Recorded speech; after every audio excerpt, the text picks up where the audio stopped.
So I previously mentioned in my 2017 favorite films video my undying love for Timothée Chalamet. And let me tell you, Call Me By Your Name has taken that love and multiplied it by the amount of times I've been subjected to seeing terrible, unoriginal content on the Instagram Discover page. Now, the film is getting a lot of recognition, and for good reason. It's beautiful, methodical, and a very honest depiction of young love. I keep finding myself undeniably entranced by it. In the weeks after seeing this film for the first time, I've read the book twice and seen the movie 2 more times as well. After doing this extensive research, totally not for my own immense enjoyment that stems from anything even slightly gay, I've come to determine that the book and movie can effectively stand alone as separate entities. There are a few characteristics of Elio that are evident in both source materials. Intellectualism, hesitance, childish tendencies. What I appreciate the most about the book and movie individually is the way both avenues portray and develop those qualities. Book Elio was much more, well, angsty teen. In the novel, we read all of Elio's inner dialogue and deepest thoughts, and seeing as he's a 17-year-old boy who's never experienced feelings as real as the ones he's experiencing for Oliver, there's bound to be a significant amount of pining. In the film, we don't get to see as much of that, or more so, it comes off much more subtly. While Elio's overall less brooding in the film, his boyish charm is developed in an entirely different way. One of my favorite scenes in the film depicts Elio standing at the bathroom mirror, shaving his non-existent mustache and making faces at his reflection. Of course, I couldn't find a clip of this.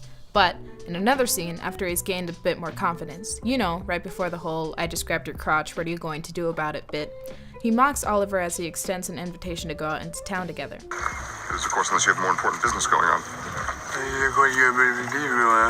It's little things like these that build upon Elio's character and paint him as an educated yet still immature being. Both the book and movie do a fantastic job of thrusting Elio into this adult position while making it clear that he's essentially still just a kid.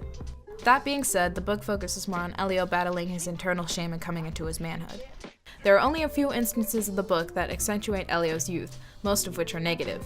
He expresses that nobody in his household ever asks his opinion about anything because he's the baby of the family, and when Oliver claims that he knows himself, Elio looks down upon himself for being unconfident because of his age. It's obvious that Elio longs to grow up and grasp some sense of himself. Another aspect of the book that was left behind in its film adaptation was Elio's humiliation. In the novel, after his first sexy, steamy encounter with Oliver, Elio spends the next several hours feeling deeply ashamed about what he's just done. Again, this is something expressed through inner dialogue, which is difficult to portray outwardly, so I'm not necessarily upset that the film neglected to include this. However, it definitely adds another layer of dimension to Elio's confused psyche and shows a not-so-positive aspect of being queer. Now, I must touch on Vimini's character. If you just watched the movie and have yet to read the book, then you won't know anything about her. To sum it up, Vimini is Elio's next-door neighbor, a 10-year-old girl genius with leukemia. During his stay, Oliver strikes up a friendship with her. Vimini's character served 2 important purposes in the book. First, she offered an interesting outsider's perspective. In the novel, we never see anyone criticize Elio other than himself, and Vimini calls him out when he's being overly self-absorbed. At one point in the book, she even says, "You must forgive me for saying so, but you've never been very intelligent." While Elio claims that Oliver sees right through him, I think it could be said that Vimini does as well. The second purpose Vimini served was giving depth to Oliver's character through way of their friendship.